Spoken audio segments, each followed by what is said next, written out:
Alright, so our first film in the 1980s is a TV episode from the 70s. Yeah, Spider-Man Dragon Challenge is one of those things that was released in theaters, even though it's definitely a TV episode in certain areas, I guess. This is the last time we'll be seeing this 70s Spider-Man, so say goodbye, everybody. You will be missed. Not by me, but by somebody.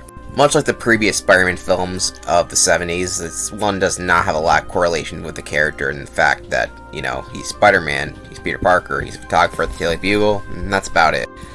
This film is just a spy espionage film that occasionally features Spider-Man, which is fine and all. It works for the most part, but it's not really what I come for these films to see. Also, the title of this movie is pretty bad. The episode title is The Chinese Web, which actually fits better. Because the Dragons Challenge, what does that mean? Seems like he's gonna do some actual fighting with dragons or stuff like that, like a challenge. But no, it's just a spy espionage movie. The Chinese Web actually makes sense. This is about going to China, or Hong Kong in this case, and a web of conspiracies. So, works better than the Dragons Challenge. The movie also makes you feel like you're going to see really good action scenes, but you get pretty mediocre ones. By implying that it's in similar vein to something like Enter the Dragon, and it's set place in Hong Kong.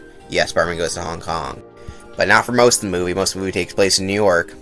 Oh, I should probably go over the plot. It's kind of convoluted and really just a whole conspiracy of stuff, and I mean, if you're into it, you're into it, but I just did not care that much. Some old guy who's friends with Jameson, he's like, oh, the people are after me because of some old military thing, and they wanted my stock, and something like that. All this other crap that really does not correlate to really much of anything. He's like, help me. He's like, well, I'll get my photographer, Peter Parker, to work on it. He's also Spider-Man, and it's just about this guy and helping him.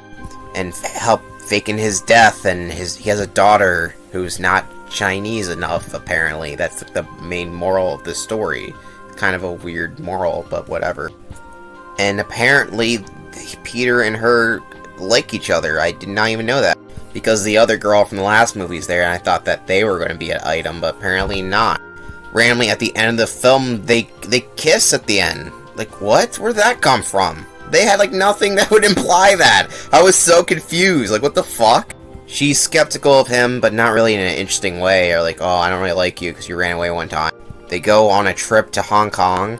She learns that he's Spider-Man. And now they like each other, I guess. That was a weird correlation. I did not expect that. One of the problems with this film is how weak Spider-Man is. He just seems like a complete pushover. Like, does he even have spider powers? Like, apparently? Like, he just runs away like a little bitch most of the time. For some reason, every time he puts a Spider-Man costume on, he's always about to get killed or die. Like, jeez Louise, how weak is this version of Spider-Man? If there was a death battle between all the Spider-Mans, this guy would go out first. So yeah, the movie kind of ends with him drowning to his death. It's a shame. The end. Well, just kidding, he actually lived. So this Spider-Man does have spider sense. There's a really bad 70s effect, but apparently he can't sense the fact that guy shoots a tranquilizer dart at him, and he just falls in the ocean and almost drowns.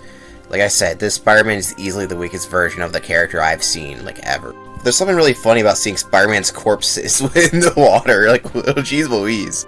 Anyway, with the help of some other guy, they finally figure out, oh, we can save this guy by going to Hong Kong and do certain things to stop this espionage.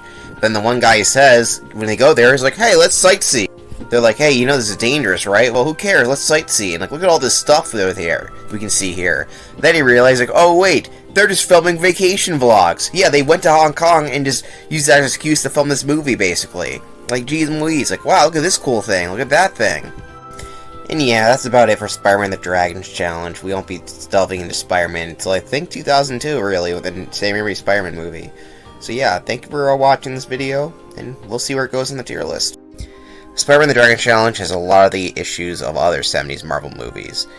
It has pretty bad pacing, pretty stale cinematography, and pretty underwhelming special effects. And the fact that they really can't encapsulate the character that well, which is a shame. And the Spider-Man ones are egregious in the fact that they have terrible villains. Spider-Man is known for having a great rogue gallery. He's tied with Batman for that regard, but there's no any recognizable villain in these Spider-Man movies so far. There's no Dr. Octopus, no Green Goblin, no Lizard, no Electro, no nothing. It's just generic guy. And they're just not interesting. Like, so far, the most interesting villain we've covered in these films so far was a Dr. Monster from the Japanese Spider-Man. And Christopher Lee in the, what was it, the last, the Captain America 2. What the hell happened here? I accidentally pressed onto that thing, I guess. But yes, but it's not awful. It's definitely better than some of the other ones we've seen so far. The Dragon Challenge. There's definitely some more interesting elements into it, but it's not great either. So it's a 6, low D tier. Thank you for watching. And next time, I believe I'm doing Howard the Duck. So I'm looking forward to that. So I'll see you then. Well, if next video turns out to be the Marvel review, it could be something else completely different. Who knows? Anyway, thanks for watching.